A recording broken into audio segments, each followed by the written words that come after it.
Good morning, everybody, and welcome back to the Hobby Dude 007 channel. Want to give a quick shop card shout out and a bench update today, and also give a shout out to the boys in Atlanta for the upcoming Southern Nationals. Stick around.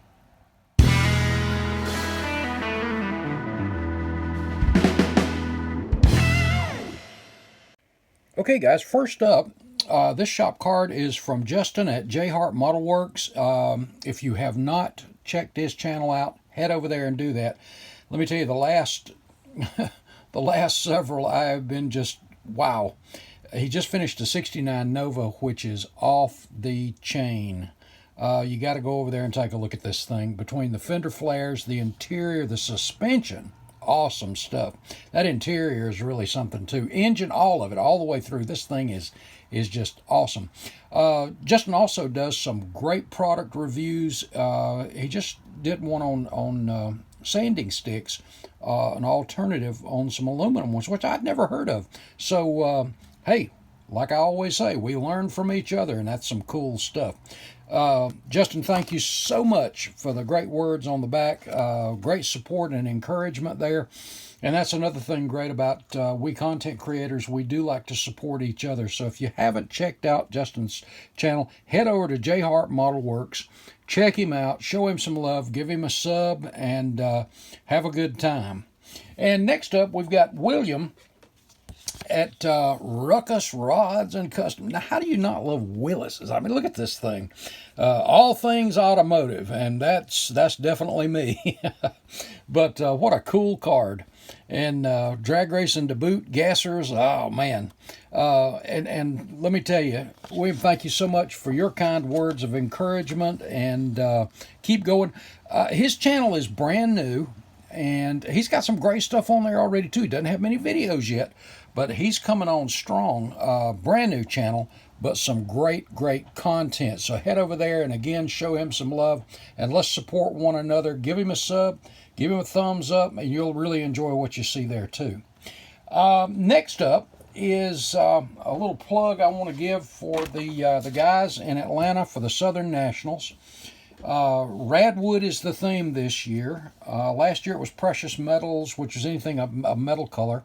And you've got some sub themes here too. Where were you in 62? Cars from 1962. And there's a great many models out there. You probably got some in your stash.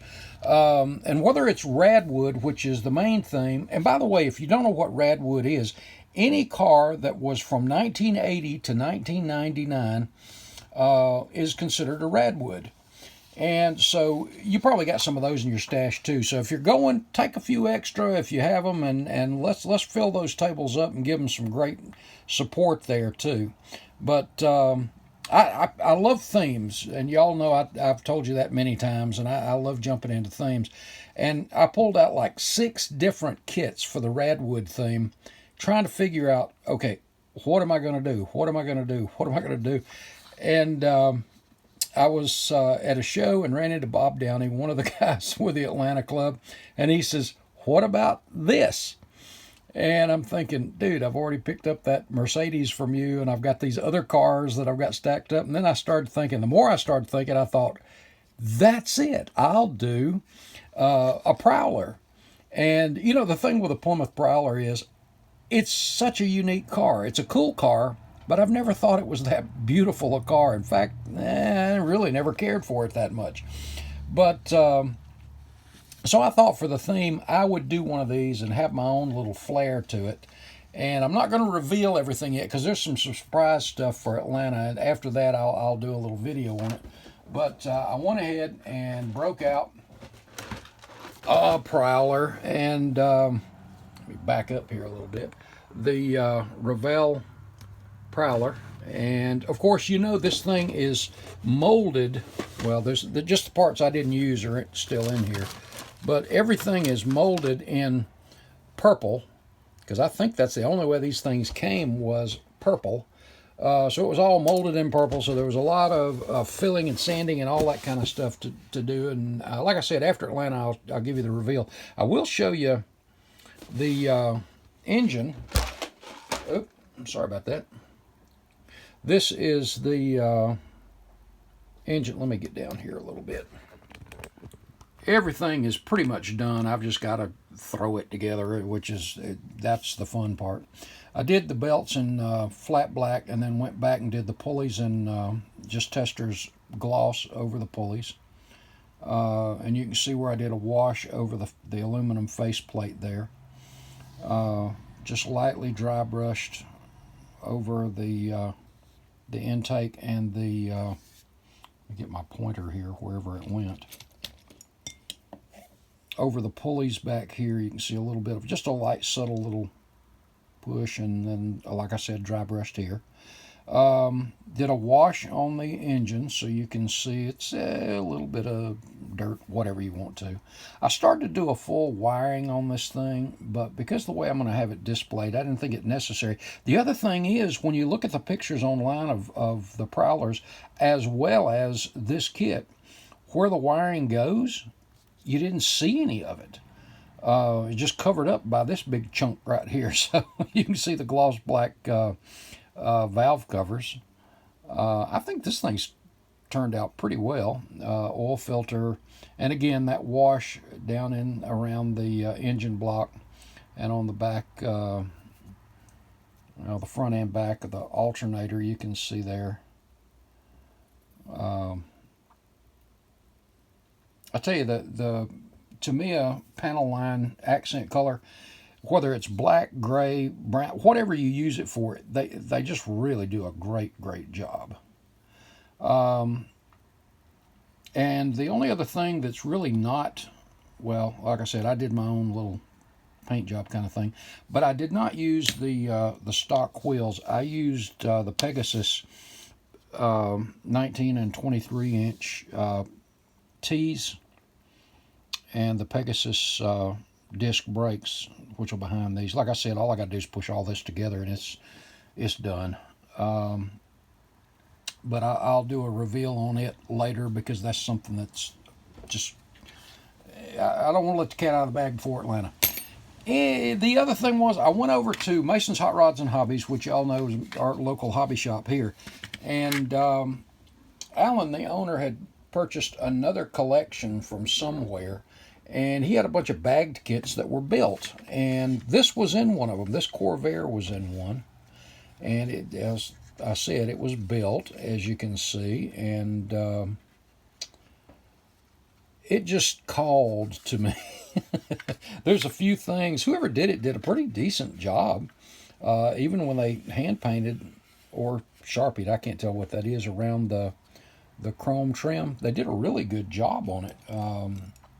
Stayed in the line, so to speak. There's a few things, as you see right here, one of those little dimples that just a manufacturer's thing right there. And there's a pretty good little scratch. Almost looks like somebody dropped glue or something on it there. But anyway, this will be easy to clean up. And I really love the wheels on this thing. And you know, in all of my years, this year was 60 years building models, I don't think I've ever built a Corvair. So this one's going to get blown apart and taking a look at it. And here's the other thing I really liked. Like I said, look at the rear end. This guy, whoever did it, did a really good job. But, and I don't know, maybe y'all can tell me in the comments. I mean, check out all the bracing and stuff up underneath there. That's just right on. But I never knew this. I know what a Corvair engine looks like, but I did not know this about this kit. And maybe it's this kit, or maybe they're all like this. I don't know.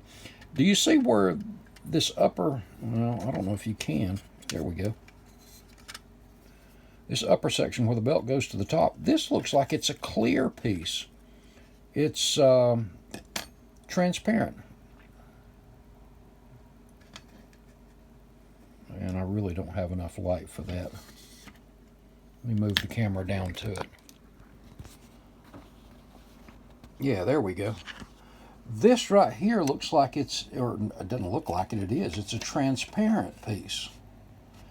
And I don't know if any of the newer kits that came out had that or not. But after looking at this engine, I am itching to detail one of these things now. So I may have to pick up a Corvair kit down the road. But you know, there's so many things that are already on my list to do. But and then I always, y'all know how it is. We always find something else we just have to do. But this is a cool little kit. Let me get this back up here. And when I got looking at what caught my eye first were those wheels. Is that not just cool though? And really did, for just a shelf model, a really good job with it. And let's see, was there something else I was going to show you? I'll have another update on the 32nd scale Goodwrench Lumina coming up too. Can't think right off the top of my head if there's anything else as far as the workbench goes. I think that's pretty much it right now. The focus is still Atlanta. I still am hoping that I can go ahead and finish up while stuff's drying. I'll finish up the Prowler, and then I still want to try to have the 32nd scale Lumina ready. I don't think it's going to happen, but hey, we'll see. Guys, if you're not a subscriber, head over, show us some love, give us a sub, leave a comment. Love to hear from you guys. Also, if you haven't visited the Teespring store, I'll be adding a couple of new things to that, long sleeve tees, hoodies, that kind of stuff in the next day or two. So make sure you head over there and check that out. And I hope for many of you, I'll see you in Atlanta and we'll have a good time. Guys, God bless. We will see you in the next vid.